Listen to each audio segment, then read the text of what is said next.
Let's make history.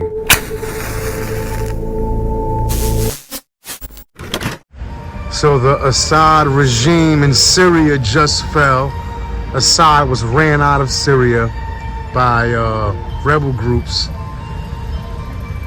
It's a funny thing because certain countries aren't really countries, like Syria, like Afghanistan. Afghanistan, for example, is really just a group of factions who control certain territories, and for classification purposes it was put together as presented as the country of Afghanistan, but it's not really like a unified country. Same thing with Syria. Back when Israel was Palestine and a lot of the Middle East was carved up into individual countries, Syria being one of them. That was around 1918 during the end of World War I. And it was destined to fail from the beginning because you basically had a bunch of rebel factions vying for power and control over that region.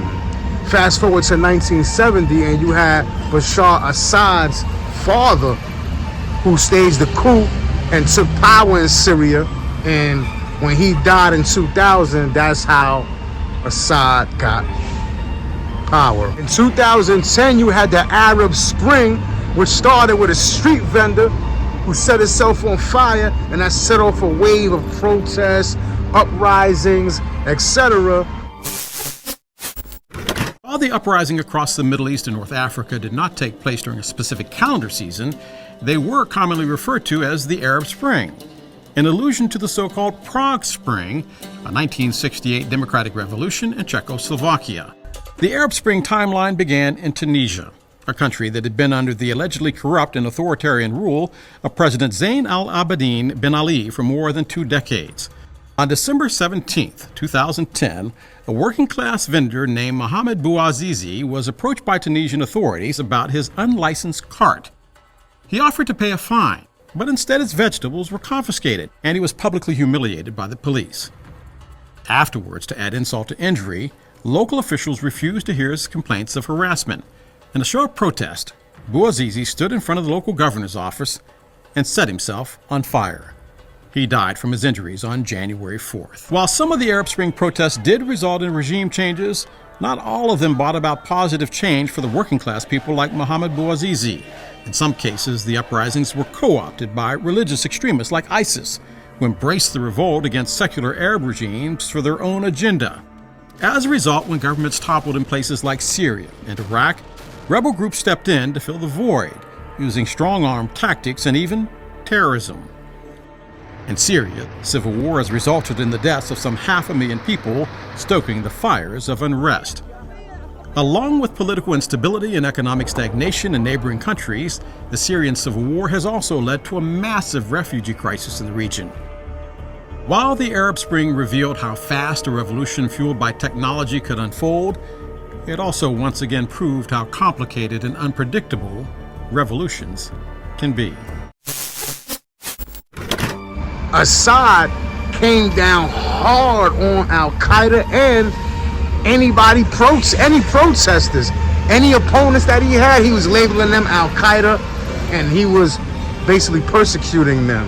The West, as in the EU and the United States, start putting sanctions on Assad because he was killing many civilians in the process.